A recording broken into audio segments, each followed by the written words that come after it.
Hola, soy Carlos Miranda y antes que nada quiero felicitarte. Has tomado la decisión correcta. Estar aquí significa que estás comprometido con tu futuro.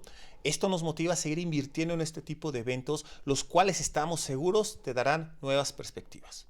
¿Estás de acuerdo conmigo que este mundo es un mundo totalmente cambiante y cada vez más competido? Y el adquirir nuevos conocimientos es fundamental.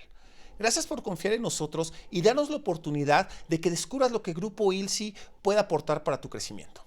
Estoy seguro que el día de hoy te llevarás herramientas muy importantes, las cuales se van a ver reflejadas en tu vida tanto laboral como personal. Bienvenido, iniciamos.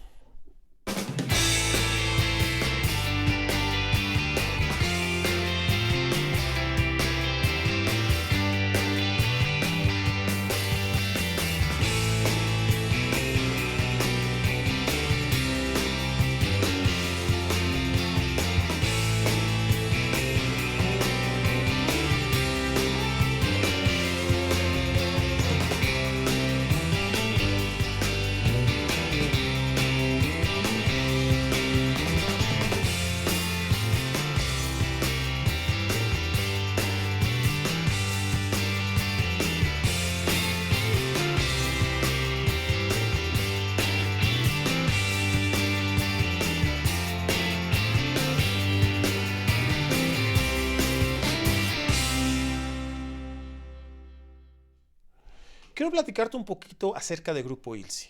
Nos especializamos en brindar soluciones de negocio a través de la capacitación. Contamos con presencia en 7 países de la región y con presencia virtual en todos los países de habla hispana de América Latina. En unos momentos vamos a poner en el chat un enlace para que puedas entrar a un grupo de WhatsApp en el cual te vamos a hacer llegar toda la información de los cursos gratuitos que impartimos cada semana sobre diversos temas del área de seguridad de higiene, mantenimiento y desarrollo humano. Quiero comentarte que el curso que vas a tomar el día de hoy tiene la opción de certificación o de obtención de alguna diploma con valor curricular. Dentro de este paquete tú recibes, como ya lo comenté, un diploma con valor curricular, un DC3 únicamente en el caso de México, que es una constancia de habilidades laborales que aplica únicamente a la legislación mexicana.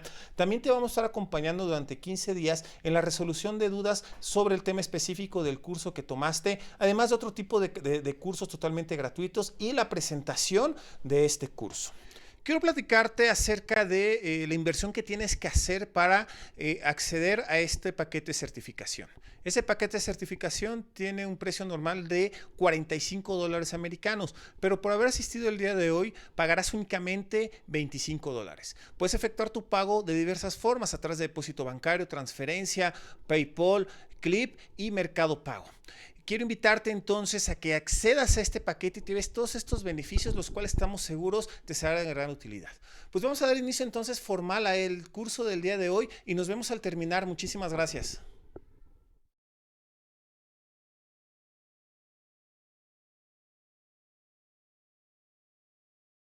Bienvenidos a nuestra sesión del día de hoy referente al manejo seguro de los recipientes sujetos a presión y específicamente vamos a usar como ejemplo ilustrativo el manejo de una caldera.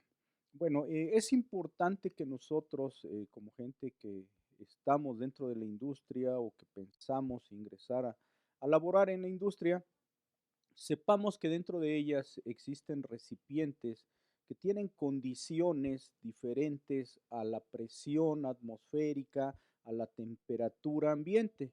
Por eso el concepto que nosotros vamos a tener de un recipiente sujeto a presión es el siguiente. Nos dicen que un recipiente sujeto a presión es aquel que está diseñado, y esto es algo muy, muy importante. El aparato está diseñado, la máquina, el equipo está diseñado para trabajar a una presión distinta de la presión atmosférica, ya sea sobre ella o por debajo de ella, ¿verdad? Nosotros sabemos que, bueno, algunos procesos en la industria se realizan con vacío, la carga de algún reactor, la carga de algún tanque, se genera un vacío dentro de este tanque para hacer la carga más rápido o incluso para hacer que algunos procesos se realicen de una manera más rápido, se baja la presión por debajo de la presión atmosférica. Entonces, por eso nos dicen que un recipiente sujeto a presión es aquel que trabaja a una presión diferente a la presión atmosférica, sea por arriba o sea por debajo de él, ¿verdad? ¿Por qué? Porque cuando nosotros tenemos internamente una presión diferente o por debajo de la presión atmosférica, bueno, pues la presión atmosférica ejerce esa columna de aire sobre la superficie de mi recipiente y a lo mejor ustedes han visto por ahí en YouTube o en la industria en la que ustedes trabajan, han escuchado, es que el recipiente se colapsó o se chupó, ¿verdad? O se apachurró. ¿Qué quiere decir? Que la presión que había internamente en ese recipiente era muy por debajo de la presión atmosférica y la presión atmosférica alcanzó a dañar a mi recipiente. Entonces, por eso nosotros debemos de estar conscientes que un recipiente sujeto a presión es aquel que trabaja por arriba o por debajo de la presión atmosférica y que esta presión no solamente está ejercida sobre el recipiente en sí, sino en todos los elementos que componen a mi equipo. Aquí en la ilustración ponemos de ejemplo una caldera de tubos de fuego, ¿verdad? Y en la parte superior, bueno, pues tenemos en el lado izquierdo los instrumentos que me ayudan a controlar la presión dentro de la caldera. En la parte central tengo la columna que me ayuda a controlar la cantidad de agua que hay dentro de esa caldera. Y del lado derecho, pues tengo mis dispositivos de seguridad que son las válvulas, ¿verdad? Entonces, también la presión que está trabajando sobre esa caldera también está ejercida sobre estos instrumentos. Ahora, un recipiente sujeto a presión puede ser que tenga una fuente de calor interna o externa. En este caso, nuestra caldera, la caldera de tubos de humo, bueno, pues tiene un quemador que está internamente en lo que se conoce técnicamente como el tubo de Morrison. En esa parte, ahí está instalado el quemador, ahí es donde se realiza la combustión, ahí es donde el primer paso de los gases de la combustión está. ¿Verdad? Entonces, aquí tenemos una fuente de calor. Hay algunos otros recipientes sujetos a presión que no tienen esa fuente de calor, o hay algunos otros recipientes a calor que, por ejemplo, perdón, a presión, que tienen un intercambiador de calor, ¿verdad? Hay tanques que alrededor tienen una tubería y que por esa tubería de repente para el proceso se hace circular vapor y después para enfriar mi producto en el sentido inverso ponemos agua helada o agua fría, pero la presión que hay internamente en mi recipiente es diferente a la presión atmosférica. Aquí en México tenemos la NOM 020 de la Secretaría del Trabajo y Previsión Social, que es la que se encarga primero de clasificar a los recipientes sujetos a presión y, por ejemplo, esta norma me habla de tres grandes grupos, lo que ellos consideran como los recipientes sujetos a presión como tal, un reactor, un tanque, una esfera que contiene combustible. Después me habla otra clasificación de lo que son los recipientes criogénicos. En el caso de la primer clasificación, ellos hablan sobre todo de dos rubros. Dicen, bueno, tu equipo está clasificado de acuerdo a la presión de calibración del dispositivo de seguridad y del volumen que maneja.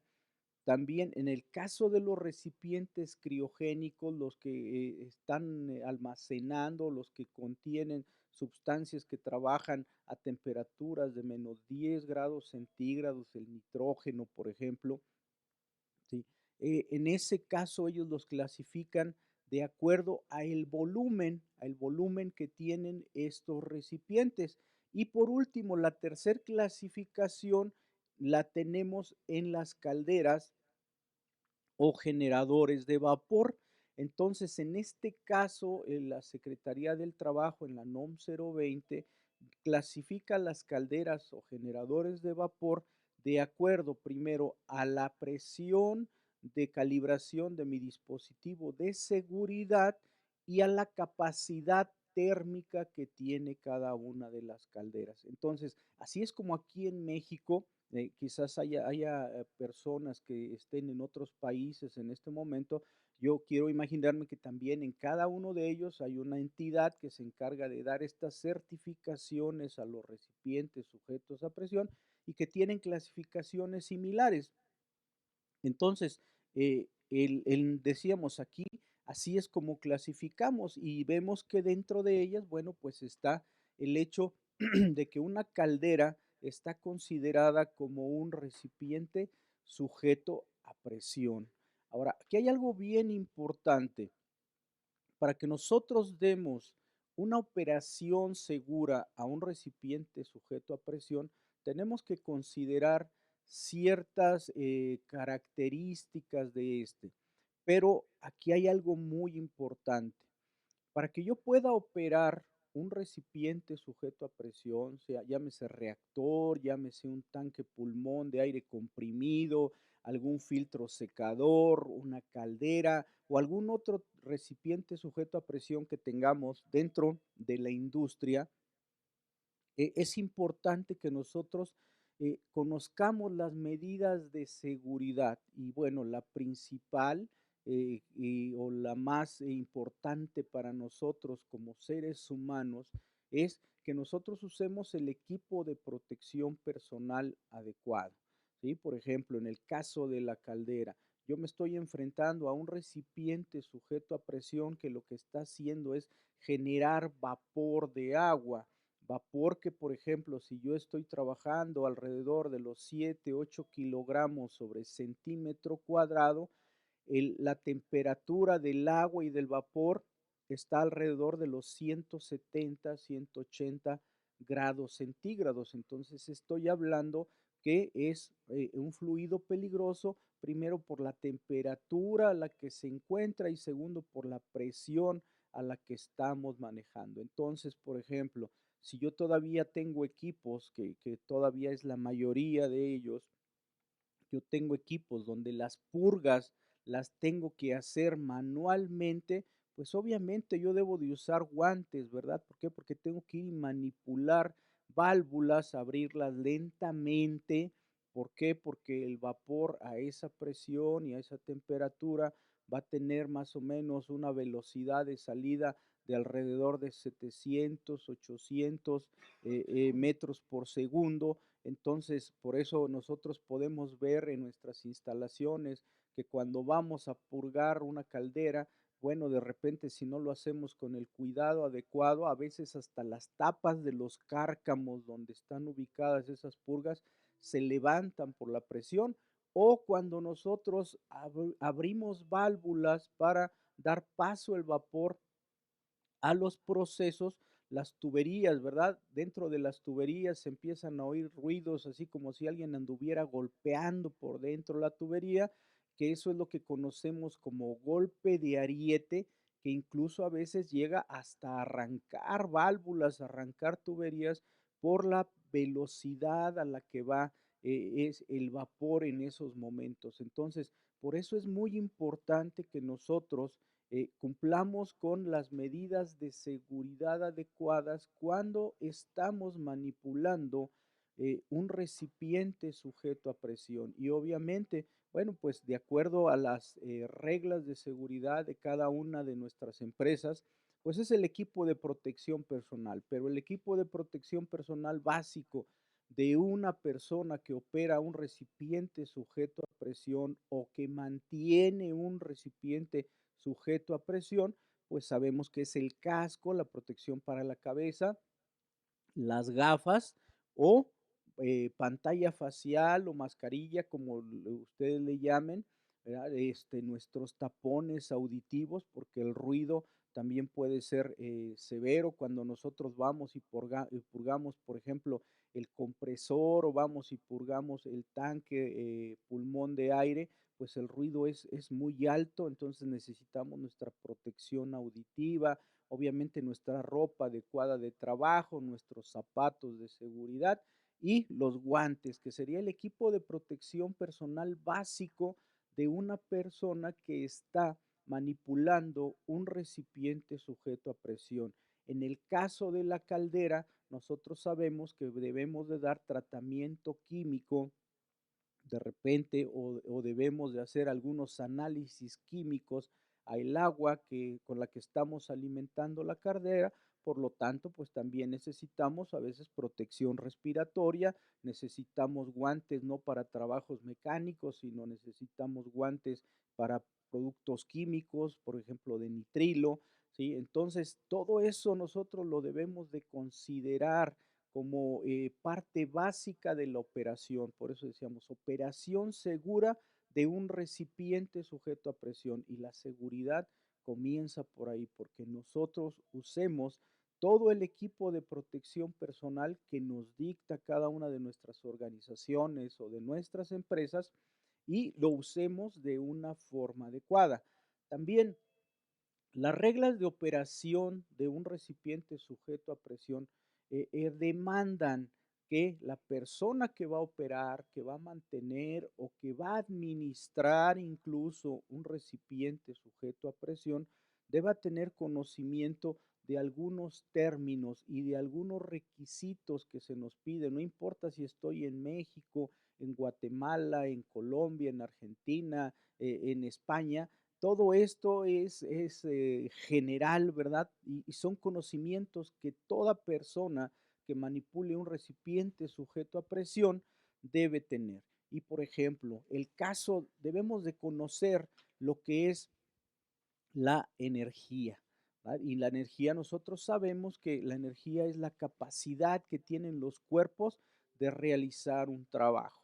Vamos a trasladar este concepto a el vapor.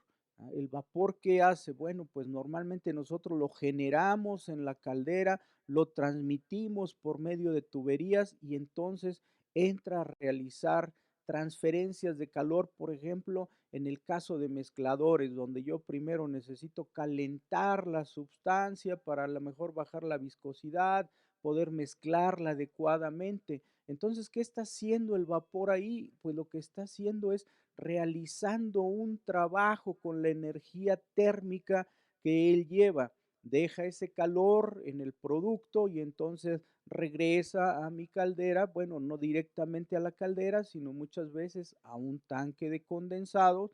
En algunos casos, por cuestiones de seguridad de la caldera, ¿sí? Fíjense bien, por cuestiones de seguridad de la caldera, mi condensado ya no regresa. ¿Por qué? Porque a veces por allá en mi proceso se puede contaminar y si yo lo regreso a mi caldera, entonces voy a tener problemas en la operación de esta. Pero entonces decimos, la energía es esa capacidad que en este caso tiene el vapor para poder transferir el calor que lleva a algún producto o en algún proceso. Pongo otro ejemplo, una unidad manejadora de aire, una unidad de aire acondicionado que a veces tenemos serpentines en estas unidades donde cuando hace frío, bueno, pues necesitamos que la temperatura en los recintos sea un poquito caliente, entonces hacemos circular el vapor por estos serpentines, pasa el aire, le roba el calor y lo lleva a los puntos donde nosotros queremos dar una temperatura de confort. Entonces, por eso decíamos, nosotros tenemos que saber la definición, pero también tenemos que saber la interpretación, así como yo se los estoy explicando en este momento, ¿sí? Decíamos, el caso de la energía, el caso del calor, en este caso, bueno, pues estamos hablando de vapor, entonces el vapor lo que tiene es una energía calorífica, una energía térmica, que eso es lo que nosotros llamamos como calor, la energía térmica que contienen las sustancias. Y aquí podemos ver a lo mejor un ejemplo muy burdo, muy simple, donde nosotros estamos calentando un recipiente con agua. ¿Qué estamos haciendo? Le estamos transfiriendo esa energía térmica al agua para quizás calentarla o en el caso de la caldera para transformar el agua en vapor. Entonces decíamos, no solamente debo de tener el concepto, sino también debo de tener la interpretación de este en mi proceso. Ahora, ¿Cuál es, el efecto del calor en las sustancias? Bueno, pues normalmente va a ser un cambio de temperatura, ¿sí? Nosotros, por ejemplo, decimos en la casa, ¿verdad? Cuando ponemos un recipiente con agua sobre el fuego, en un principio nosotros podemos tocar con el dedo y decimos: "Ah, está frío", ¿sí? Pero después de unos 15, 20 minutos llegamos, queremos meter la mano en ese recipiente y decimos: "No, ya no", ¿por qué? Porque ya está caliente. Estamos viendo el efecto de esa, transferencia de calor, ¿en qué forma? En forma de temperatura, lo vamos a trasladar a la caldera. Nosotros, por ejemplo, en la caldera tenemos un termómetro en la chimenea, en la salida de los gases, que cuando nosotros llegamos y vemos ese termómetro, pues normalmente me va a marcar la temperatura ambiente porque el equipo está parado. Entonces yo hago todo el proceso, un proceso que vamos a ver un poquito más adelante de encendido de mi equipo, para poder transformar el agua en vapor, y después de un tiempo determinado yo regreso a ese termómetro y yo me doy cuenta que ya hay a lo mejor 90, 100, 120 grados centígrados. ¿Qué sucedió? Bueno, pues que el fuego que hay dentro de la caldera se está viendo su efecto en medio de qué, por medio de qué, por medio de ese termómetro en la temperatura. Aquí en México nosotros usamos normalmente la escala en grados centígrados, ¿verdad? Y decimos que la temperatura no es otra cosa más que una medida de la cantidad del calor, y esto lo trasladamos a un ejemplo coloquial, a un ejemplo normal. Nosotros ahorita en la mañana, ¿verdad? Aquí en donde estamos ubicados, salimos y decimos, ah, caray, hace frío, ¿verdad? Amaneció frío. Entonces, ¿qué estamos dando a entender? Que la cantidad de calor que hay en el medio ambiente es muy poca. Incluso como término se nos dice que el frío no existe, que lo que es una ausencia de calor. Entonces, hoy en la mañana aquí nosotros teníamos ausencia de calor. ¿Cómo lo expresamos? No decimos es que hay ausencia de calor. Lo que decimos hace frío, ¿por qué? Porque la temperatura es baja. Pero, si nosotros ahorita nos trasladamos al día de ayer, por ahí de las 2 de la tarde, ¿no? Pues salíamos y decíamos: "Ah, caray, hace mucho calor". ¿Qué estábamos dando a entender? Que la temperatura era elevada. Por eso decimos que la temperatura no es otra cosa más que, la medida, una de las medidas de la cantidad de calor que hay en una substancia o que hay en el medio ambiente. Decimos, aquí, yo quiero hacer mucho énfasis en esto. Mucha gente de repente cuando yo doy este tipo de cursos me dice: "Ay, es que, ¿por qué tengo que saber, qué es la temperatura? ¿Por qué tengo que saber qué es la energía?". Bueno, porque son los principios de operación de tu equipo. Cuando nosotros hacemos una revisión en la operación de nuestro equipo, aquí en México le llamamos una bitácora, donde vamos anotando todas las características de la operación de mi equipo, pues hay un punto importante que yo tengo que verificar, que es la temperatura de los gases de la chimenea. ¿Por qué? Porque esto yo lo tengo que interpretar. Si la temperatura, por ejemplo, hoy yo llegué y eran 120 grados centígrados y bueno, yo tomo mis lecturas, pero dentro de 2 semanas yo de repente digo: "Ah, caray, ya no son 120, ya son 150". ¿Qué quiere decir? Que yo estoy desperdiciando calor, que estoy tirando calor y que mi caldera está perdiendo eficiencia. Y entonces a esto yo le tengo que dar la interpretación correcta. Por ejemplo, yo puedo decir, en el caso de calderas que todavía, se carburan con varillajes, que tienen Modutrol, porque hoy ya las calderas, modernas ya traen sensores y solitas hacen el ajuste, pero en esas calderas que todavía tienen el varillaje, que traen su Modutrol, eh, decimos: "Ya se descarburó mi caldera", es una posibilidad de que por eso la temperatura en la chimenea se está elevando. O la cuestión más crítica, mi caldera se está incrustando, no le estoy dando el tratamiento adecuado, ya sea a el agua que estoy alimentando o dentro de la caldera no estoy haciendo las purgas adecuadas. Entonces, esto yo lo tengo que interpretar en la operación, por eso es importante que nosotros conozcamos y la definición e interpretemos correctamente estos términos. Ahora, ¿cómo transmitimos el calor? Nosotros vamos a transmitir el calor normalmente de tres formas.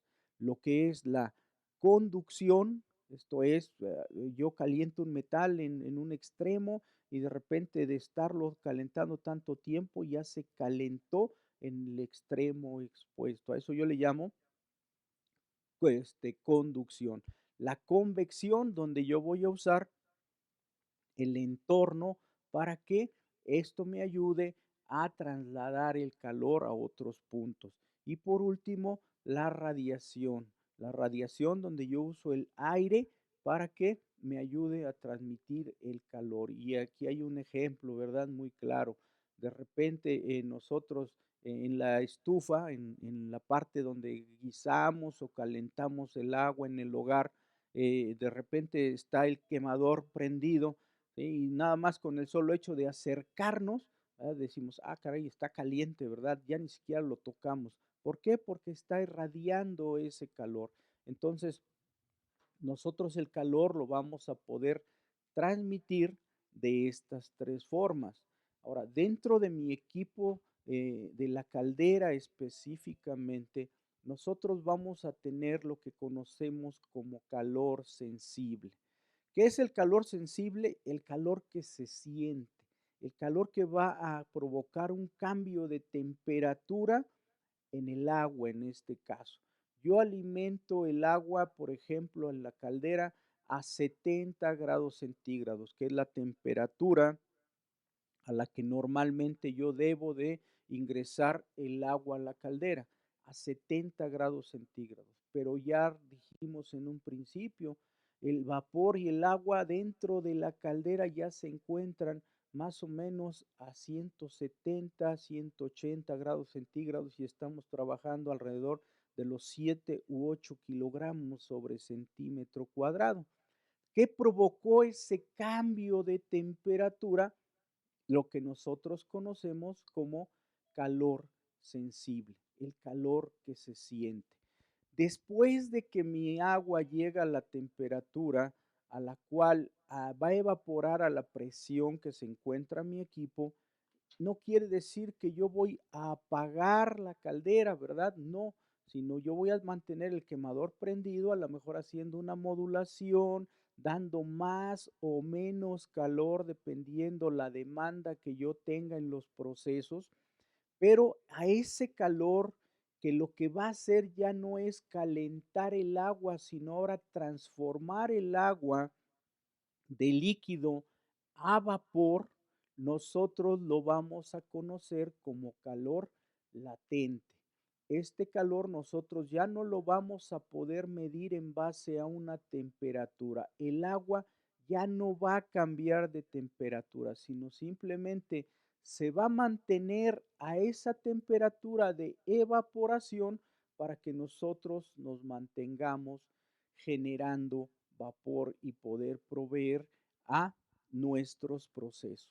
Decíamos, nosotros aquí en México normalmente usamos la escala para medir la temperatura, usamos la escala en grados centígrados, ¿sí? Nuestros termómetros dicen, pues 10, 15, 20, 100, 150 grados centígrados. Entonces, en la operación de mis recipientes sujetos a presión, es bien importante que yo conozca estos términos en cuanto a la medición de la temperatura y en cuanto a la transferencia de calor que nosotros estamos realizando dentro de estos equipos.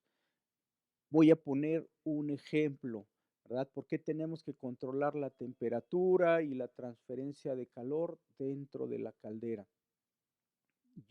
Se terminó la jornada laboral, entonces nos vamos a ir el fin de semana a descansar, entonces apagamos el equipo. ¿Sí? Apagamos el equipo, pero ¿qué sucede? Muchas veces no aplicamos los procedimientos adecuados, sino simplemente bajamos interruptores, cerramos válvulas y vámonos a la casa, ¿verdad? ¿Qué sucede en ese momento? Recuerden, yo tenía una generación de calor dentro de mi equipo y dentro de mi equipo se quedó presurizado. ¿Sí? Se quedó con presión ese equipo, con una cama, llamémoslo así, o una cierta cantidad de vapor por encima del agua. Obviamente, como el equipo se paró, bueno, pues se va a comenzar a enfriar. El vapor que tengo dentro del cuerpo de la caldera se va a empezar a condensar y se va a convertir en agua. Entonces, ¿qué va a suceder? Pues el espacio que ocupaba el vapor ahora va a quedar vacío, ¿sí? El nivel de agua dentro de mi caldera se va a elevar porque todo el vapor se condensó.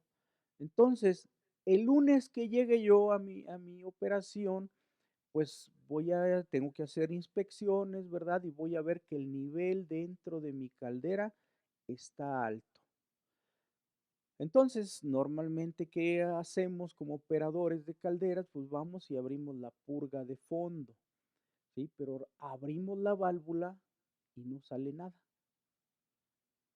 Espérame, pero pues si adentro de la caldera tengo mucha agua y abrí mi válvula de abajo, de lo más bajo de la caldera, y no salió nada.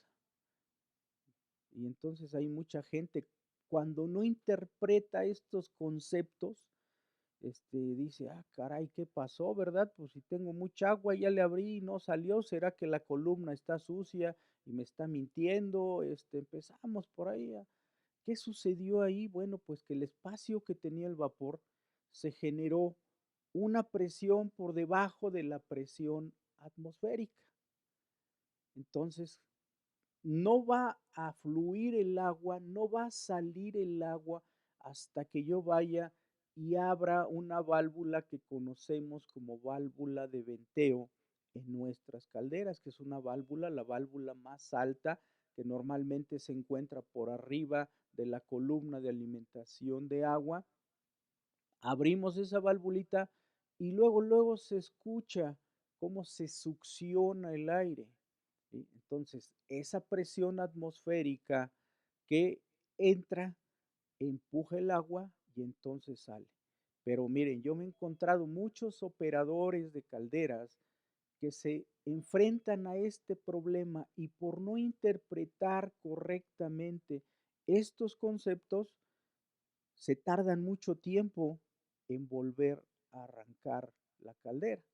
A lo mejor algunos de ustedes trabajan en industria alimenticia y saben que, por ejemplo, muchos alimentos que se dice que están al alto vacío, que están empacados o envasados al vacío, es este principio donde se les inyecta un poco de vapor, se cierra, cuando el vapor se enfría y se condensa, entonces ahí se queda el vacío y eso me ayuda a conservar los alimentos.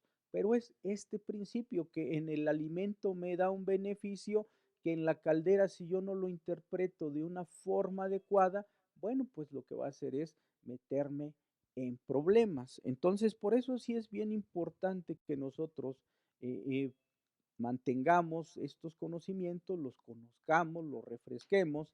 Otro término del que he estado hablando es de la presión, ¿verdad? Y la presión no es otra cosa más que una fuerza que se ejerce sobre una determinada área.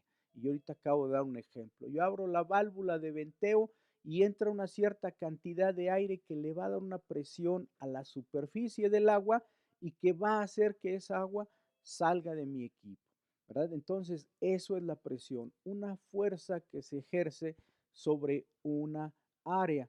Ahora, dentro de la presión, nosotros vamos a manejar tres tipos de presiones. Lo que es la presión atmosférica, que es, como mencionaba, la cantidad de aire que nosotros estamos cargando cuando estamos en un determinado lugar. Y sabemos que esta presión va a variar de acuerdo al nivel del mar. Si nosotros estamos en algún puerto, bueno, pues la presión atmosférica es muy elevada, normalmente de una atmósfera, 760 milímetros de mercurio, y podemos ver que conforme nosotros vamos subiendo, entonces esa presión atmosférica va disminuyendo. Voy a poner un ejemplo. Aquí en la Ciudad de México nosotros manejamos presiones atmosféricas de alrededor de 580, 590 milímetros de mercurio, ¿verdad? Cuando a nivel del mar son 760, entonces tenemos una presión atmosférica menor. ¿Cómo afecta esto a mis equipos? Bueno, pues sucede que el agua a nivel del mar hierve a 100 grados centígrados. Cuando nosotros estamos en la Ciudad de México, cuando una presión atmosférica menor, el agua ya no hierve a los 100 grados centígrados, ahora hierve alrededor de los 95, 96 grados centígrados. ¿Eso afecta a mi recipiente cerrado?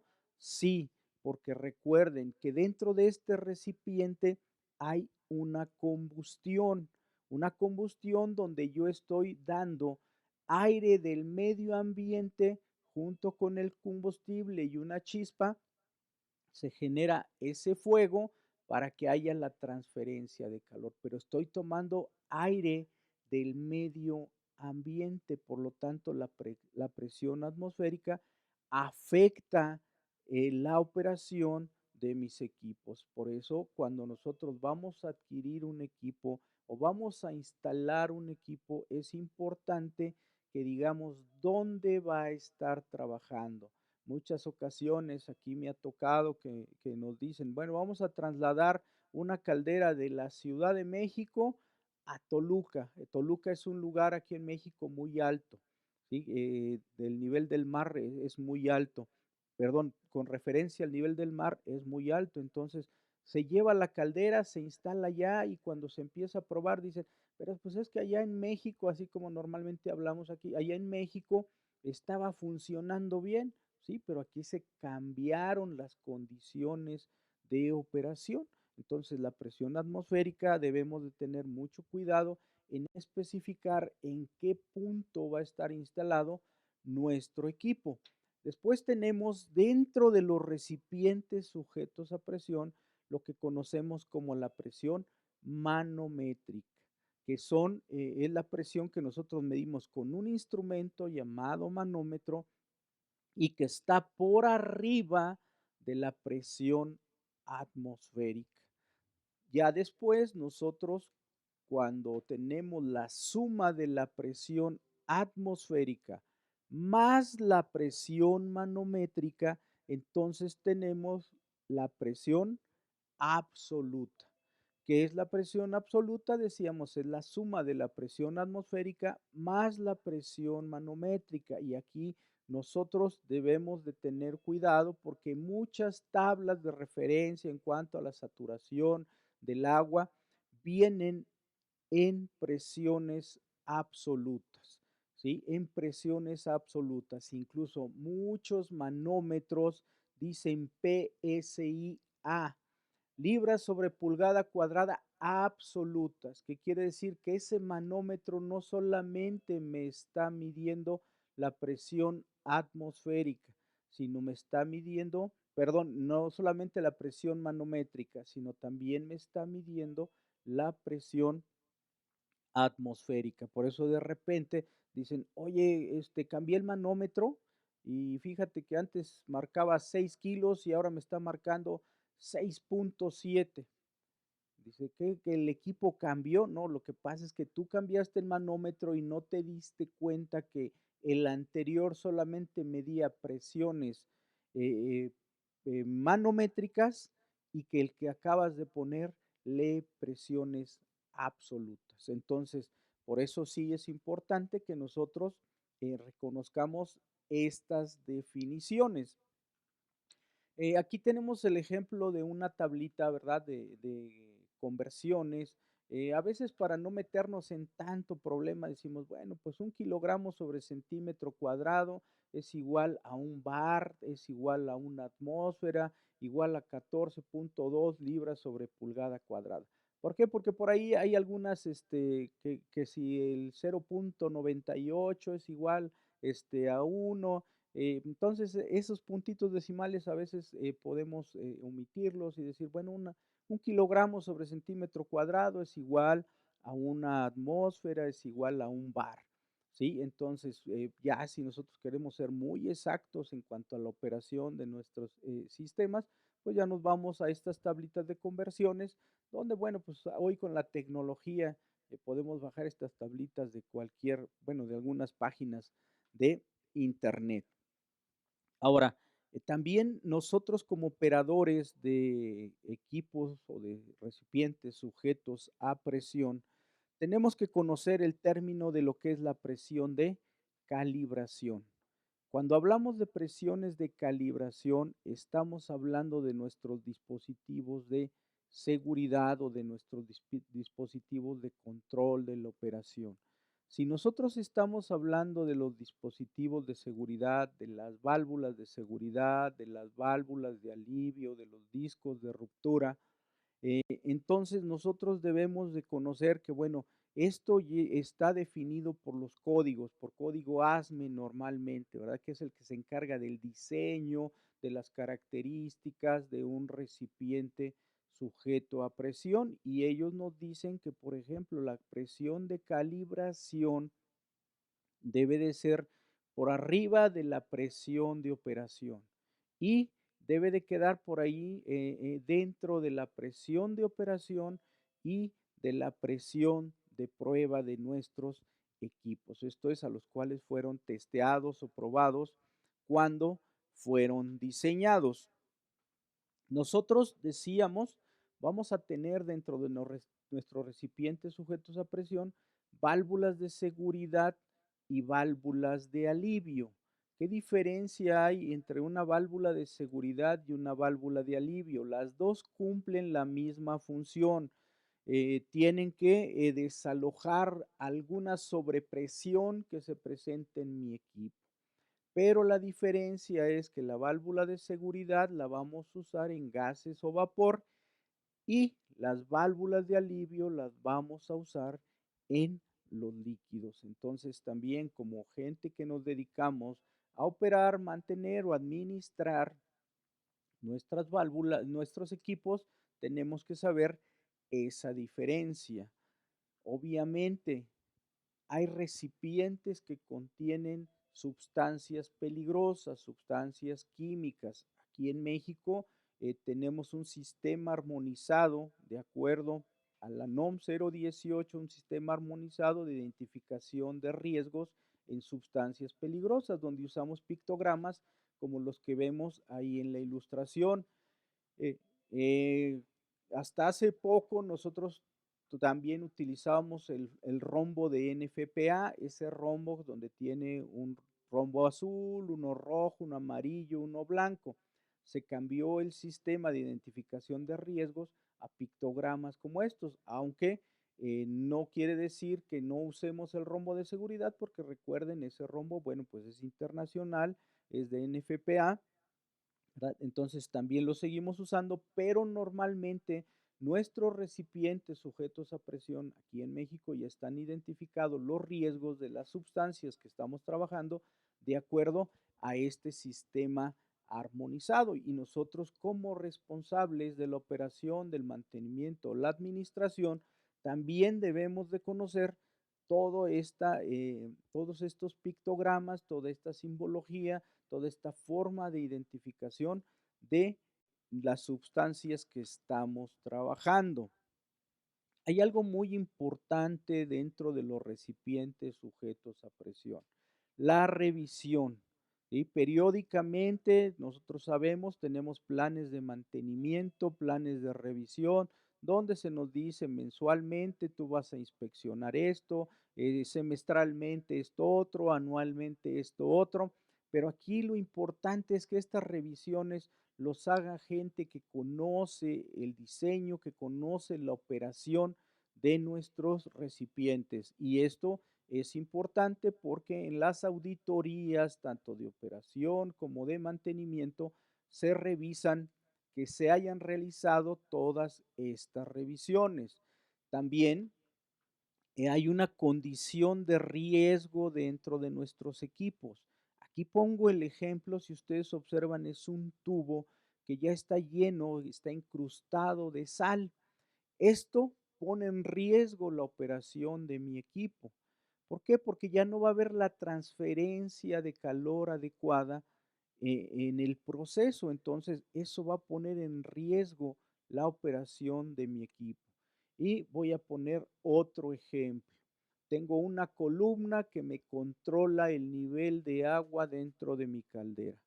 De repente, por cuestiones, ¿verdad? De que yo no hago las purgas, porque no tengo tiempo, porque se me olvidó, o simplemente porque pues tengo otras cosas que hacer más importantes que purgar mi caldera, no hago la purga de la columna de agua y se empieza a juntar sedimento, se taponea y entonces ya no me está dando la lectura adecuada que hay de agua dentro de la caldera. Eso es una condición de riesgo.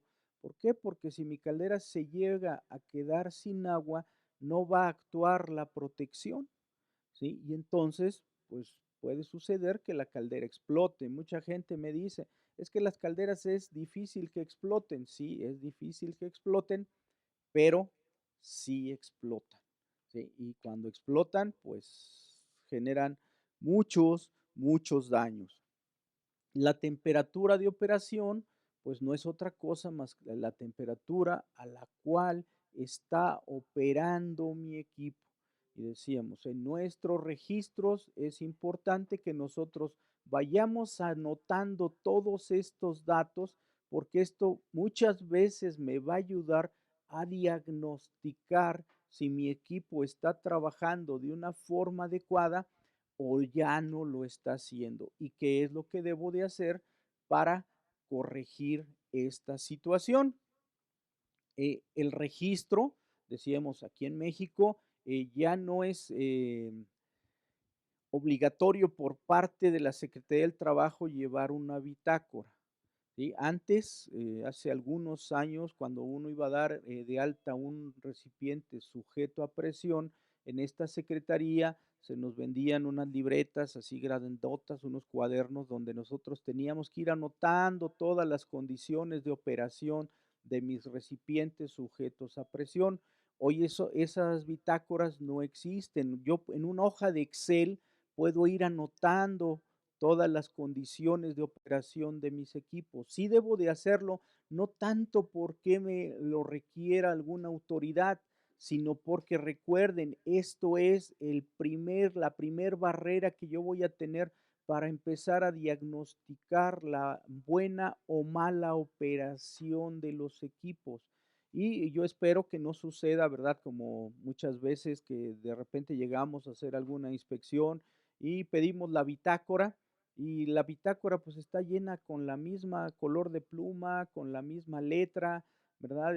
Hasta con el mismo defecto en la A, aparece en todos los registros y normalmente tenemos 3 operadores, uno por turno, y resulta que solamente uno llena toda la bitácora. ¿Qué sucedió? Que supieron que iba a haber alguna inspección y que un día antes, 2 días antes se pusieron a llenar todas las bitácoras. Eso no es lo adecuado, porque si no, no voy a tener ese registro exacto de cómo está funcionando mi equipo.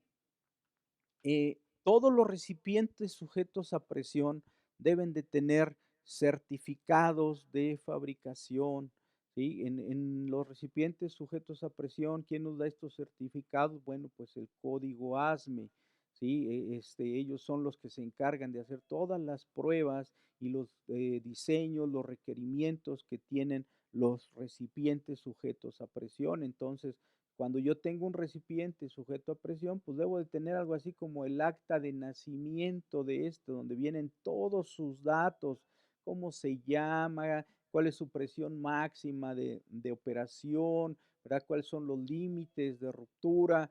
Todas esas características están marcadas en estos certificados y no puedo tener, bueno, no debo tener un recipiente sujeto a presión operando si yo no tengo estos certificados. Incluso estos deben de estar muchas veces en una placa y pegados o impresos en el cuerpo del recipiente y toda la documentación que es necesaria para que mi equipo opere de una forma correcta. Decíamos, dentro de las condiciones de operación, pues normalmente yo lo que debo de controlar es la presión y la temperatura. Y aquí nosotros debemos de saber que la relación entre la presión y la temperatura en un recipiente sujeto a presión es que si aumenta la presión, la temperatura también va a aumentar. Si baja la presión, la temperatura también va a aumentar. Entonces, esta relación es bien importante que nosotros la consideremos y sepamos, como decíamos, estos conceptos y la interpretación de ellos mismos, ¿sí? No sé si tengamos por ahí alguna pregunta, alguna duda en cuanto a los participantes, si nos hacen favor de levantar su manita por ahí, si es que tenemos alguna pregunta. Ajá.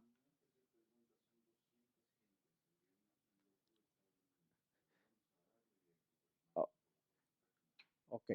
Bueno, entonces vamos a continuar aquí con nuestra clase del día de hoy, donde, bueno, ya vimos esta introducción. Estos conceptos son bien importantes que nosotros los reafirmemos, los tengamos, porque decíamos, no solamente es que yo sepa, ay, ¿qué es la temperatura? No, esto lo tengo que saber interpretar dentro de mis equipos. Entonces, vamos a la operación segura y decimos, vamos a usar una caldera como ejemplo de esta.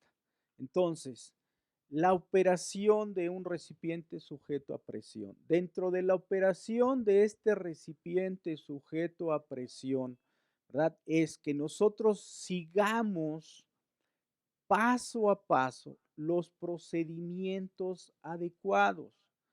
Miren, yo ese rato puse un ejemplo. Se llegaron las 4 de la tarde y ya me tengo que ir a casa.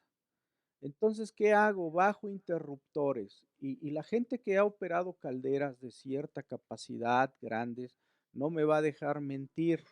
A veces cuando uno llega y baja el interruptor de golpe, la inercia del quemador, la inercia donde se está generando la flama, esa succión, ¿verdad? Hace que a veces la caldera vibre de una forma que uno quiere salir corriendo. ¿Por qué?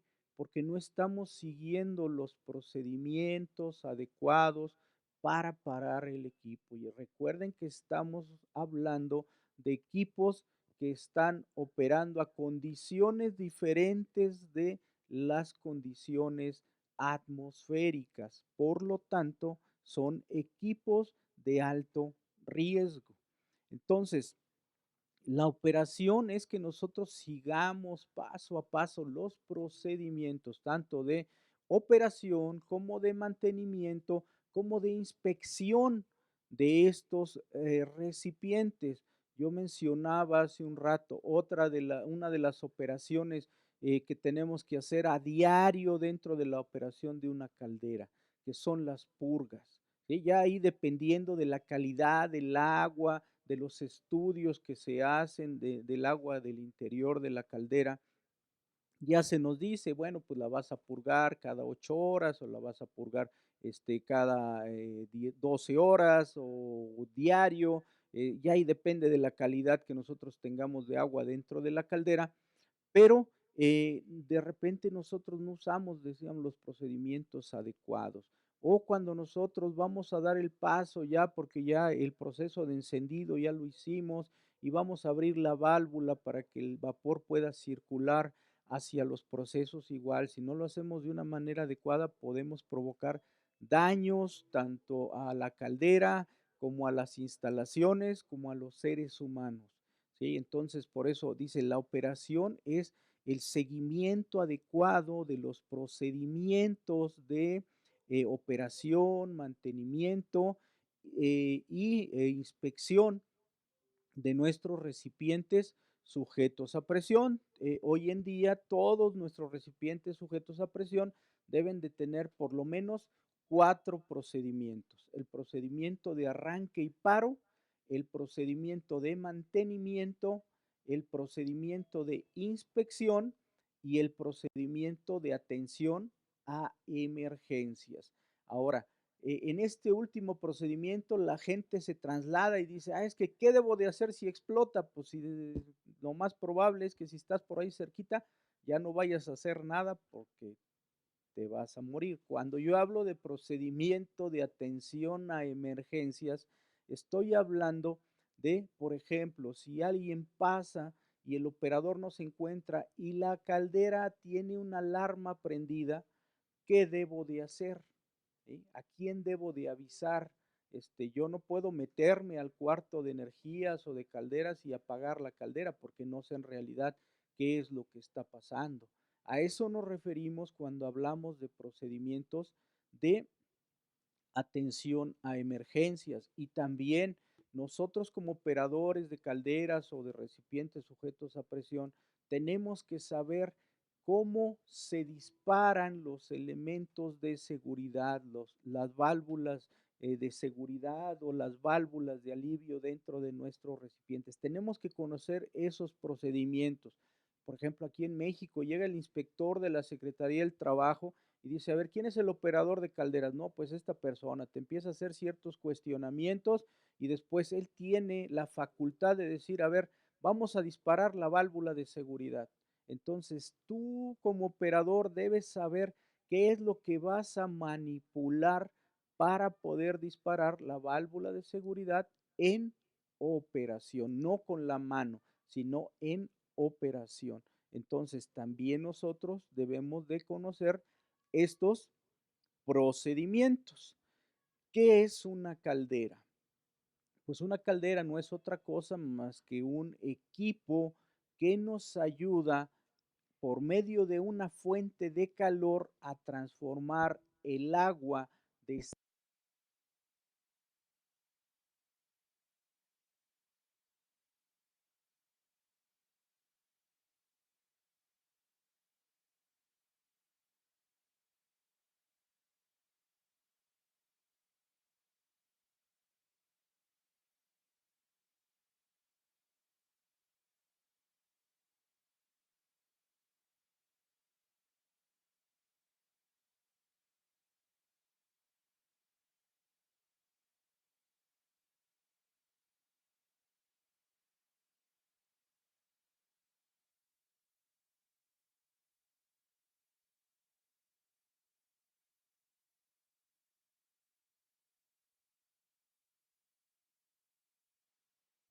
Perdón, aquí tuvimos un problemita técnico, pero decíamos, el caso de la caldera, ¿verdad? Es un equipo que me va a ayudar a transformar el agua de estado líquido a vapor de acuerdo a las características que yo requiero en el proceso, ¿verdad? Si yo necesito 5 kilos, si yo necesito 6 kilos, 7 kilogramos, bueno, pues la caldera, por medio de ciertos controles, me va a ayudar a generar ese vapor. Dentro de la clasificación de las calderas, nosotros vamos a tener calderas de tubos de fuego o pirotubulares.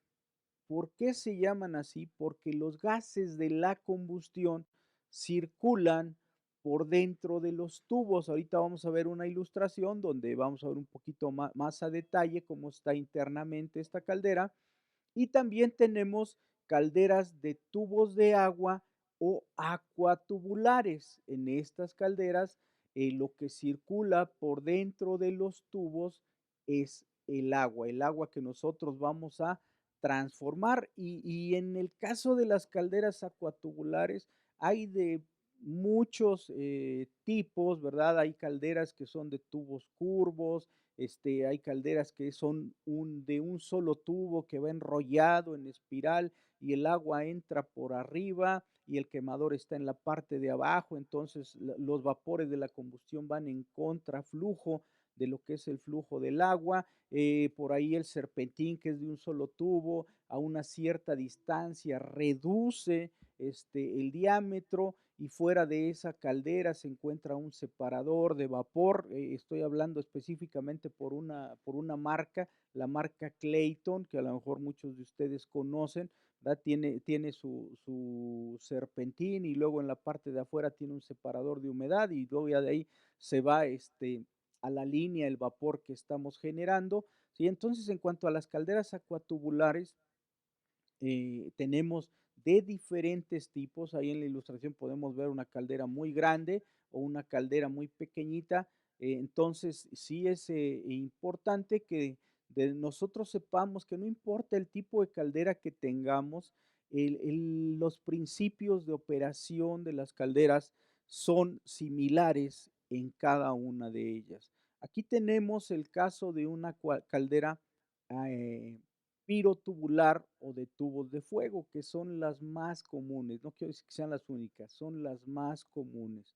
Y vamos a ver algunas partes principales de esta caldera. Nosotros vemos ahí el corte, cómo está por dentro la flama en lo que es el hogar o el tubo de Morrison, como se llama técnicamente a esa parte, a las tapas, ¿verdad? La tapa trasera normalmente la conocemos como espejo. ¿Por qué espejo? Porque ahí llega el calor de la combustión y entonces se refleja hacia los tubos y de acuerdo, ¿verdad? A el número de caminos, al número de vueltas, de ida y vuelta que den los gases de la combustión hasta llegar a la chimenea, podemos decir que tenemos calderas de 3 o de 4 pasos. Cuando ustedes escuchen, o yo creo que ya lo saben, hablar, es que es una caldera de 4 pasos. ¿Qué quiere decir? Que bueno, los gases de la combustión dieron 4 vueltas en la caldera antes de llegar a la chimenea. Eso ayuda a que, bueno, haya mayor transferencia de calor, a que los gases de la combustión a la salida de la chimenea ya lleven la menor cantidad de calor, porque toda ya la dejaron en el agua que nosotros estamos transformando. Ahora, nosotros como partes principales de la caldera, que en todas las partes son importantes, pero vamos a ver algunas de ellas. Por ejemplo, vamos a empezar del lado izquierdo superior. Nosotros tenemos ahí lo que conocemos como el modutrol, que es una especie de servomotor que va a recibir señales de mi control de presión para comenzar a hacer la modulación del combustible y del aire que va a ingresar al quemador cuando la caldera está trabajando en automático. Esos elementos deben de tener una etiqueta que diga no tocar. Hay gente con mucha iniciativa que de repente quiere por ahí manipular el modutrol. Si eso ustedes lo mueven, lo desajustan, yo les aseguro que en un 99.9% no lo van a volver a ajustar.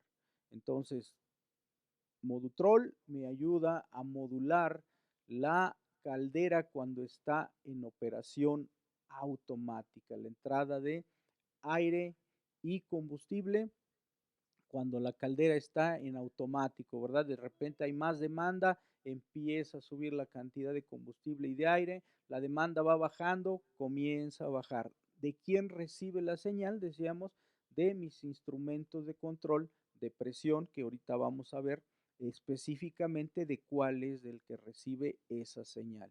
Seguimos hacia la derecha, el transformador de ignición. Su función del transformador de ignición es que en el proceso de encendido, la caldera primero va a hacer un prebarrido para sacar todos los gases de combustión que hayan quedado de combustiones anteriores. Después de que hace este prebarrido de alrededor de 60 segundos, y aquí depende mucho del tamaño de la caldera, de la capacidad de la caldera, eh, este transformador de ignición manda una señal a los electrodos que nosotros vemos del lado izquierdo en la parte inferior.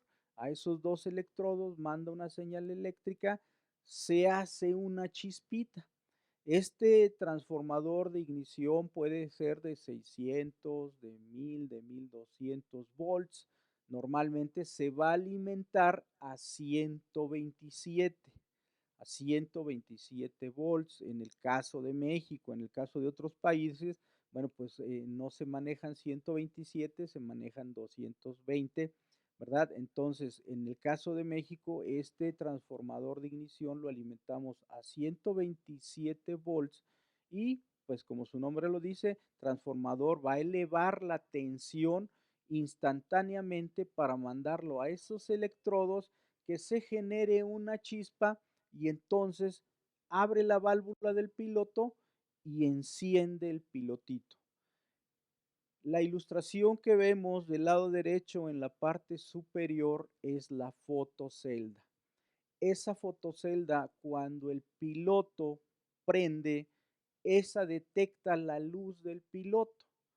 Si detectó la lucecita del piloto, entonces manda a abrir la válvula general del gas. Si no detecta la luz del piloto, entonces lo que hace esta fotocelda es mandar una señal para que la caldera no siga su proceso y se brinque de la parte de la apertura de nuestro válvula general a un postbarrido. Haga un barrido de gases y se pare y se alarme por falla de flama, ¿sí? Entonces, esa fotocelda normalmente la probamos que sí funcione en este proceso, se desenrosca, se cubre, ¿verdad? Para que no detecte, entonces me para la caldera por falla de flama y estamos verificando que mi fotocelda sí funcione. Decíamos, tenemos los electrodos de ignición. Esos electrodos es importante que cuando nosotros abramos la caldera, demos mantenimiento, los limpiemos, pero con el cuidado de no quitarles la separación que me dice el manual de la caldera, porque si yo los abro, entonces la intensidad del arco ya no va a ser la suficiente, no se va a dar la chispita y no va a encender mi caldera y me va a mandar falla de flama. También a veces cuando tenemos calderas que nosotros tenemos que poner asbesto alrededor para poder hacer el sello de las tapas con el cuerpo, muchas veces la gente pone exceso de asbesto, entonces a la hora de cerrar con la presión el asbesto sale y cae sobre los electrodos o cae sobre la fotocelda y entonces ya tenemos problemas para el encendido. Tenemos ahí el quemador en la parte central, donde, pues, bueno, pues en el quemador va a estar montado nuestros electrodos, van a estar las espreas del gas o del diésel o dependiendo el tipo de combustible que nosotros estemos utilizando y esa parte va montada sobre lo que es el hogar de la caldera. Del lado derecho tenemos algo que conocemos como los presuretroles, que son los controles de presión. En calderas de capacidades ya grandes, nosotros vamos a tener 3 controles de presión. Vamos a ver la operación un poquito más adelante, pero tenemos el control de operación, el que me manda el arranque y paro de la caldera de acuerdo a la presión que yo ajusté y a un diferencial. Después voy a tener otro control de presión que me va a disparar una alarma cuando haya una sobrepresión. El primero no funcionó, la presión llegó a más, ese control debe de parar la caldera. Y el tercero es el elemento que le va a mandar la señal cuando la caldera esté trabajando en automático a mi Modutrol para que esté modulando la entrada de combustible y de aire a el quemador. Entonces vamos a tener esos 3 controles de presión dentro de nuestra calderita, ¿verdad? Entonces, también nosotros vamos a tener en la operación de la caldera, bueno, pues el cerebrito, un PLC, ¿verdad? O un controlador que nosotros, ahí el controlador hoy automáticamente ahí nos va marcando con leyenda en qué paso se encuentra la caldera, si está haciendo un prebarrido, si está prendiendo el piloto, si está prendiendo el quemador, si ya está en operación, también me va a mandar fallas. Ahí nosotros vamos a encontrar también un botón de reset para cuando mi caldera falla por flama, yo tengo que ir y resetear, si no la caldera no va a arrancar. Entonces tenemos ese controlador. Hace muchos años las calderas no tenían ese controlador, lo que tenían era un árbol de levas, ¿verdad? Pequeñito, que era el que iba dando el proceso. Eso era algo inseguro porque a veces el operario llegaba y manipulaba el árbol de levas y entonces se brincaba algunos pasos o hacía más cortos algunos pasos para que la caldera generara vapor más rápido. Oye, eso ya no se puede hacer, aunque anteriormente tampoco se debía de hacer, aunque algunas personas lo hacían. ¿Por qué? Porque ya tenemos este controlador y esto nadie lo puede manipular, nadie puede manipular su configuración más que el, el que me vendió la caldera, ¿verdad? Es el que tiene la posibilidad de hacer esas manipulaciones. En la parte central tenemos la columna que me va a ayudar al arranque y al paro de la bomba, o en su defecto, si no tengo agua en el tanque de condensados, en el de aerador, entonces vamos a tener también por ahí una alarma bajo nivel de agua y entonces se va a parar la caldera y vamos a mandar una alarma para que sepamos que el nivel de agua en la caldera es bajo.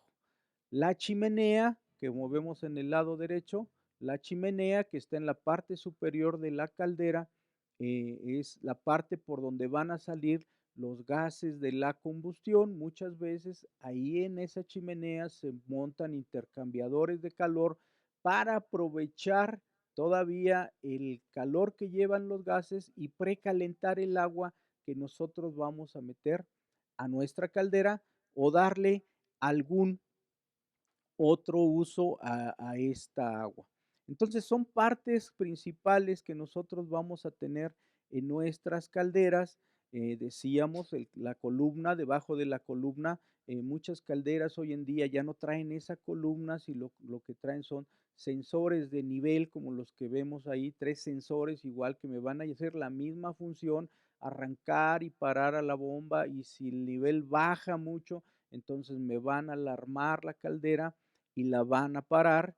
El cuerpo de la caldera donde va a estar el hogar, esa parte grande que vemos en el centro de la caldera y van a estar montados todos los tubos que nosotros tenemos dentro de la caldera, que en este caso es por donde van a circular los gases de la combustión. También parte importante en la operación de la caldera es el suministro del agua. Nosotros, bueno, antes de pasar al suministro del agua, nosotros vemos aquí que la caldera va a tener un motor eléctrico en el cual va a estar montado un ventilador, ¿sí? Ventilador como el que vemos en la parte inferior, donde aquí es bien importante que cuando este ventilador comienza a desbalancearse, la caldera comienza a vibrar y recuerden que estamos hablando de un recipiente que es de alto riesgo. En el lado derecho nosotros tenemos el Modutrol conectado al sistema de varillaje. Muchas calderas todavía tienen levas para hacer la carburación, pero entonces aquí tenemos el varillaje donde podemos manipular las mamparas de la entrada de aire y también la válvula de entrada de gas a mi quemador. Entonces, son partes que nosotros debemos cuidar y decíamos también parte importante es la alimentación del agua. Ya vimos que esto lo va a manejar una columna, pero también nosotros tenemos bombas. En las calderas se usan bombas centrífugas, ¿sí? Bombas centrífugas, ya sea verticales, horizontales, multietapas o en algunos casos de algunas calderas, bombas de turbina. ¿Sí? Entonces, pero todas son bombas centrífugas. ¿Cuál es el principio del funcionamiento de una bomba centrífuga? El aumento de la velocidad en el fluido dentro de esta. Tenemos bombas multietapas donde, bueno, tengo 3, 4, 5 impulsores, ¿verdad? Para poder darle la presión adecuada a la bomba, entonces, al agua, perdón, por medio de la bomba. Tenemos el equipo que le va a dar la calidad al agua antes de entrar a la caldera, que son nuestros suavizadores, donde nosotros lo que vamos a hacer en ese suavizador es extraer la sal de calcio y magnesio, principalmente del agua, y alguna otra impureza, porque son filtros, tienen filtros. Entonces le quitamos impurezas, le quitamos sal de calcio y magnesio al agua, y después, bueno, eso es lo que conocemos como dureza. Dicen, el agua está muy dura. ¿Qué quiere decir? Que tiene mucha cantidad de sal y magnesio esa agua. ¿Dónde se la quitamos? En el suavizador. ¿Qué pasaría si mi suavizador no funciona correctamente? En la caldera se va a empezar a generar incrustación, como el tubito que veíamos anteriormente, ¿verdad? Donde se empieza a llenar de sal, como el sedimento o la sal que se queda pegada en el recipiente donde nosotros servimos el agua en casa. Todo eso, bueno, pues imagínense ustedes la cantidad de agua que maneja una caldera. Si no está bien tratada, bueno, pues empezamos a tener ese problema.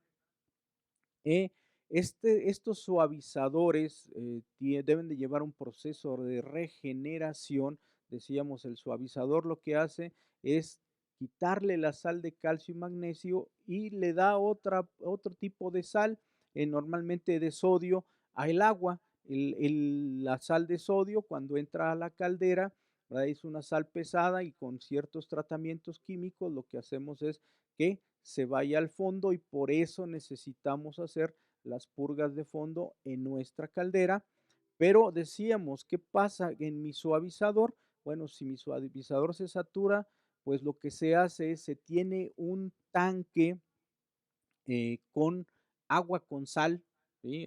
Se le echa sal, y ese tanque ahí se tiene. Lo ideal es que ese tanque siempre permanezca con sal, para que esté reposada, para que el agua se enriquezca de la sal, y al momento en que entra al suavizador a hacer la regeneración, entonces ahora a las partículas que están dentro del suavizador les quite la sal de calcio y magnesio y les vuelva a dar las sales de sodio para que vuelva a hacer su función mi suavizador.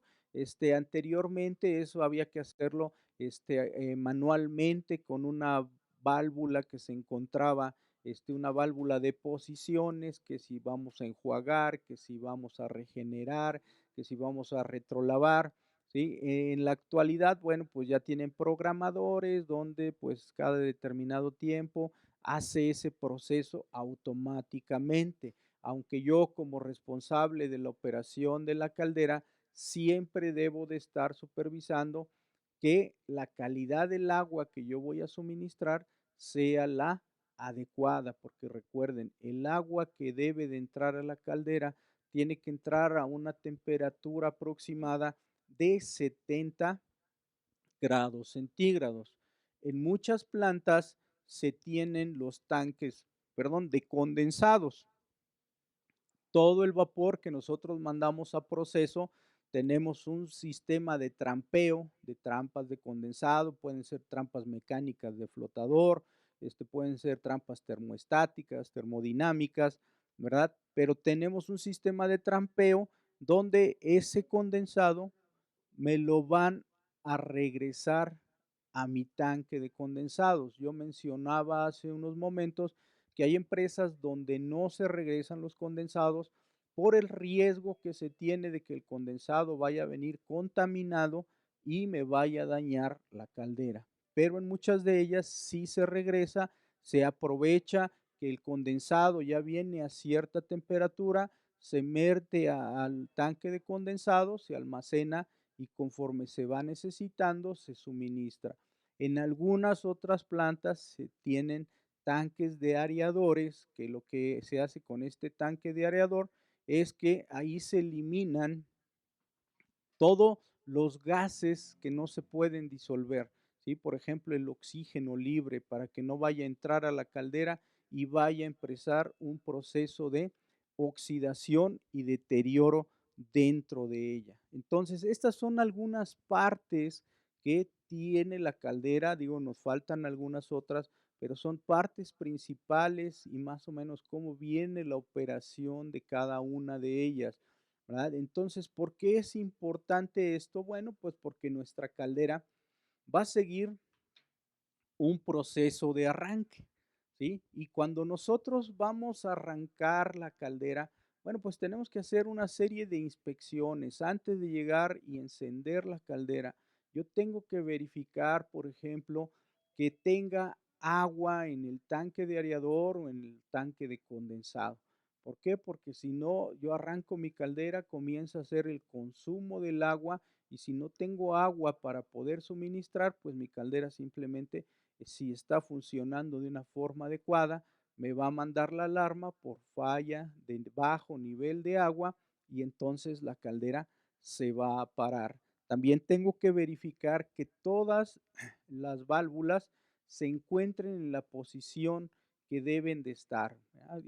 Cuando yo hago el proceso, por eso decía la importancia de los procedimientos, cuando yo hago el proceso de apagado, las válvulas deben de quedar en cierto estado, abiertas, cerradas, dependiendo el tipo de válvula que nosotros vayamos a manipular.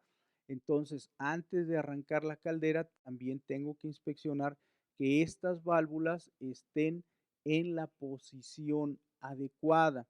Tengo que verificar, obviamente, que hay energía eléctrica, si no, pues simplemente no voy a poder arrancar mi caldera, ¿verdad? Y tengo que verificar también la presión del combustible, ¿sí? Si tengo una caldera alimentada por diésel, pues tengo que verificar que en el tanque haya diésel, que haya combustible para que mi caldera pueda operar. O si estoy trabajando con gas natural, bueno, pues tengo que verificar que en la línea haya la presión adecuada para que mi caldera pueda trabajar. Entonces, son verificaciones que nosotros tenemos que hacer para asegurarnos que la caldera va a trabajar de una manera adecuada.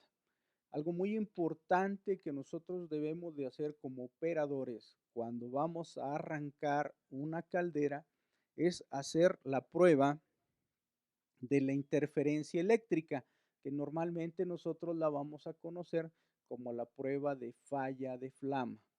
¿Cómo se hace esta prueba? Bueno, pues nosotros nos vamos a asegurar que todas las válvulas de combustible están cerradas, ¿sí? Eso es lo que nosotros tenemos que verificar. Todas las válvulas de combustible están cerradas. Yo voy a llegar, voy a energizar mi caldera, la caldera va a comenzar a hacer su prebarrido, va a trabajar, va a hacer sus 60 segundos de prebarrido. Entonces, al terminar el prebarrido, decimos va a entrar el transformador de ignición a mandar un chispazo.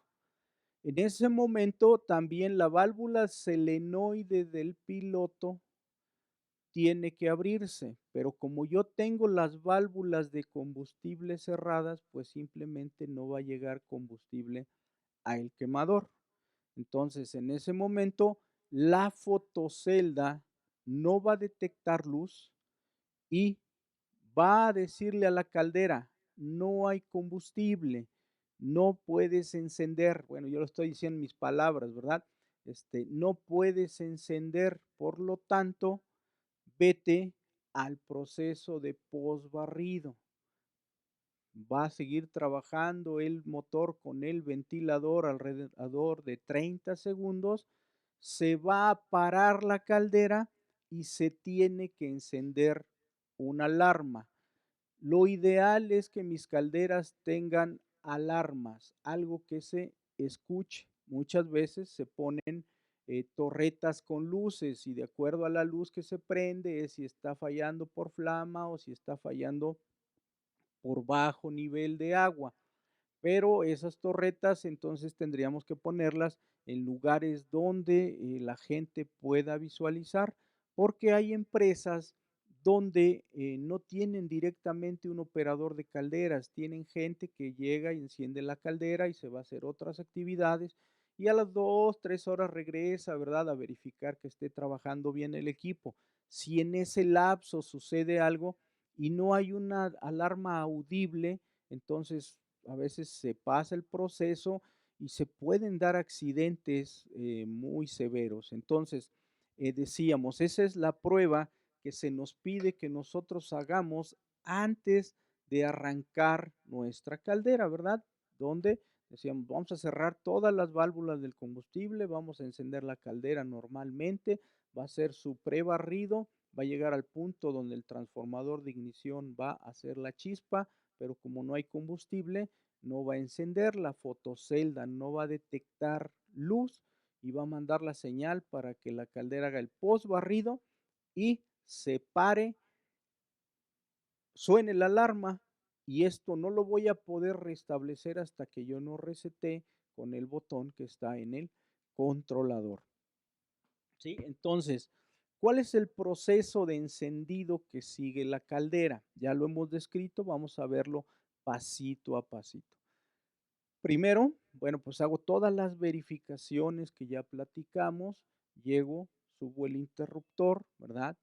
Entonces va a trabajar el motor con el ventilador, ¿sí? Va a empezar a trabajar ese motor con el ventilador alrededor de 60 segundos. Va a estar sacando todos los gases de combustión que hayan quedado anteriormente o en su defecto, a veces cuando usamos diésel, pues por ahí el quemador tiene alguna fuguita y empieza a gotear y como la caldera está caliente se empieza a evaporar.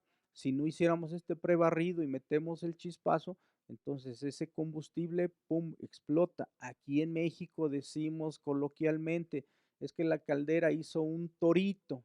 ¿Qué es eso? Bueno, hizo una explosión. No llegó al grado de dañarse, pero sí hizo una explosión interna en la caldera. Para evitar eso, se hace el prebarrido. Después decíamos, terminó sus 60 segundos de prebarrido. Entonces mandamos, alimentamos el transformador de ignición, este manda la señal o manda un impulso eléctrico a los electrodos, se da el chispazo o el corto o el arco eléctrico ahí dentro del quemador, se abre la válvula del piloto, se enciende el piloto. Después de que se encendió el piloto, entonces la fotocelda va a detectar la luz que hay en el piloto. Detectó la luz. Si detectó la luz, entonces manda a abrir la válvula general del combustible y pasa al quemador, prende el quemador. Entonces la caldera en ese momento ya encendió, ya va a comenzar a generar vapor. Ahora es cuestión del operador, ¿verdad? ¿Por qué? Porque esta caldera va a ir subiendo poco a poco. Todo este proceso lo hicimos en la caldera va a tener un selector manual automático. Todo esto lo hicimos manual. Entonces, vamos a esperar, se recomienda, ¿verdad? No hay ninguna regla que lo diga, se recomienda que la caldera haga 3 ciclos. Esto es, llegue a la presión de operación, pare, vuelva a arrancar, vuelva a llegar a la presión de operación, pare, vuelva a arrancar y ya que volvió a arrancar, cuando ya vaya llegando a la presión de operación, entonces nosotros pasamos ese interruptor de manual a automático. obviamente también tiene un potenciómetro donde nosotros vamos a estar trabajando fuego bajo, fuego medio o fuego alto. Y a ese potenciómetro nosotros en el momento del proceso del arranque lo estuvimos también manipulando hasta llegar a fuego alto. Cuando lo pasamos a automático, entonces la caldera ya se va a encargar ella por medio de los controles de presión de la operación automática de la caldera. Y entonces en ese momento nosotros ya estamos en posibilidad de abrir nuestra válvula general de vapor. Si nosotros la abrimos antes, a la caldera le va a costar mucho trabajo levantar la presión, le va a costar más tiempo alcanzar la presión y la calidad de vapor que nosotros necesitamos suministrar a nuestras líneas, ¿verdad? Entonces ya cuando pasamos nuestro interruptor a automático, pues la caldera se va a encargar de trabajar y los controles de presión van a mandar la señal para la modulación, ¿sí? Entonces, básicamente ese es el proceso de encendido. ¿Quién se va a encargar de estos controles? Bueno, pues básicamente nosotros aquí en la ilustración vemos tres controles de presión de izquierda a derecha. El primer control de presión es el que se va a encargar de cuando llega la presión que nosotros ajustamos de trabajo, de parar. En ese control también se pone una presión diferencial, por ejemplo, 1. Si la presión que nosotros ajustamos de trabajo eran 8 kilogramos, la caldera va a llegar a 8, ¿verdad? Y muchas veces va a parar. Si la demanda no es mucha, no es continua en nuestro proceso, va a llegar a 8, va a parar. Como ajustamos uno de diferencial, cuando baje a 7 kilogramos, entonces la caldera va a volver a encender. ¿Sí? Entonces, esa es la función de ese primer control. Fíjense que llegó a los 8 y la caldera no paró. Entonces va a entrar en acción el control de en medio. Ese control de en medio es el primer dispositivo de seguridad. ¿Sí? No paró a los 8, entonces a lo mejor ese lo tengo ajustado a los 8.5. Va a llegar a 8.5 y la caldera tiene que parar, ¿verdad? Entonces, ese es nuestro primer dispositivo de seguridad. El tercer control que nosotros vemos ahí es el que va a ser el control de modulación. Este es el que le va a mandar la señal a mi Modutrol para que abra o cierra, dependiendo de la demanda, la entrada de aire y de combustible al quemador para que la caldera no esté parando y arrancando, parando y arrancando, parando y arrancando. No, este control también debemos de ponerle una etiqueta, no tocar, ¿sí? No tocar, ¿por qué? Porque de repente hay gente curiosa que los empieza a manipular y luego ya no los ajusta adecuadamente. Entonces, tenemos este proceso en cuanto a el control de la presión, ¿sí? Entonces, tenemos esos tres controles. El primero, arranque y paro. El segundo es el primer dispositivo de seguridad. Y el tercero es el control de modulación. Oye, pero no funcionó mi segundo dispositivo de control de presión. Bueno, entonces tendrían que entrar en acción nuestras válvulas de seguridad, dependiendo si tengo una, dos o tres válvulas de seguridad, dependiendo lo que me diga el código ASME, de acuerdo a la capacidad de mi caldera. Entonces, tienen que entrar en función las válvulas de seguridad. En la caldera la seguridad es redundante. Si no funciona uno, funciona el otro. Y si no, el otro. Y si no funcionó, pues hay que correrle porque si no, quién sabe cómo nos vaya a ir. No, normalmente debiera de funcionar. ¿Por qué? Porque nosotros dentro de la empresa debemos de tener un programa anual de calibración de nuestras válvulas. Aquí es importante que si nosotros dentro de la empresa no tenemos personal certificado, no capacitado, certificado para el ajuste de válvulas de seguridad o de alivio, hay que mandarlas a un proveedor externo que esté certificado, que me entregue una etiqueta de calibración, que me entregue un certificado de calibración, para que yo esté seguro de que mi válvula de seguridad va a funcionar en el momento en el que yo requiera. Entonces, por la parte del vapor, de la presión, esta es la secuencia de seguridad. Decimos otro punto que nosotros debemos controlar es la cantidad de agua que hay en la caldera. Y nosotros tenemos aquí una columna donde esta columna va a manejar tres niveles. El nivel más alto, que es donde una cápsula, ahí en esa cajita que vemos del lado izquierdo, puede haber cápsulas de mercurio o ya por cuestiones ambientales, juegos de platinos, una cápsula de mercurio de 2 hilos o un juego de platino de 2 contactos, que es el que se va a encargar de parar y arrancar la bomba por medio de un flotador mecánico. Ese flotador está dentro de la columna y va a ser la función de abrir y cerrar los circuitos para que la bomba arranque o pare. También dentro de esa cajita va a haber una cápsula de 3 hilos o un juego de platinos de 3 contactos, que ese es el que se va a encargar en un momento dado, cuando el nivel de agua en la caldera baje, va a cerrar el circuito para encender una alarma y va a abrir el circuito de funcionamiento de la bomba y va a parar la caldera, va a mandar la alarma.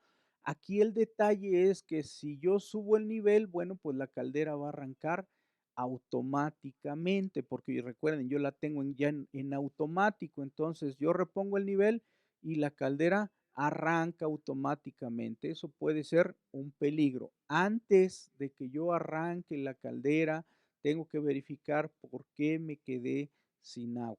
Entonces, esta columna o los niveles que veíamos en un principio, esos 3 varillas, esos 3 niveles, se encargan del arranque y paro de la bomba o en su defecto de parar la caldera y mandar una alarma por bajo nivel de agua. Nosotros vemos ahí 3 grifos y esos grifos lo que me van a indicar es que hay a cierto nivel de la caldera. En el de abajo, cuando yo lo abro con todas las medidas de seguridad adecuadas, recuerden que yo estoy trabajando con superficies calientes, mi equipo de protección personal, cuando yo abro ese grifo y mi caldera está trabajando normalmente o esa válvula, tiene que salir agua caliente. En la de en medio tiene que salir una mezcla de agua con vapor y en la de hasta arriba ya tiene que salir puro vapor. Eso me está indicando que la caldera tiene una operación normal. La mirilla, bueno, pues ahí me está indicando el nivel de agua que hay dentro de la caldera. Este elemento tiene una purga y así como yo hago las purgas de fondo, también tengo que hacer la purga de columna y hay otra purga dentro de la caldera que es la purga de superficie para sacar toda la nata, toda la suciedad que a veces o la espuma que se genera en la superficie del agua, porque si no, si yo dejo eso ahí, va a haber una interferencia entre el agua caliente y el vapor y eso va a bajar la eficiencia que yo tengo dentro de mi caldera. El nivel del agua que nosotros debemos de tener dentro de la caldera es alrededor de pulgada, pulgada y media sobre la última cama de tubos, así como lo vemos en esta ilustración. Bueno, con esto daríamos por concluida nuestra plática o nuestra clase de recipientes sujetos a presión en este momento.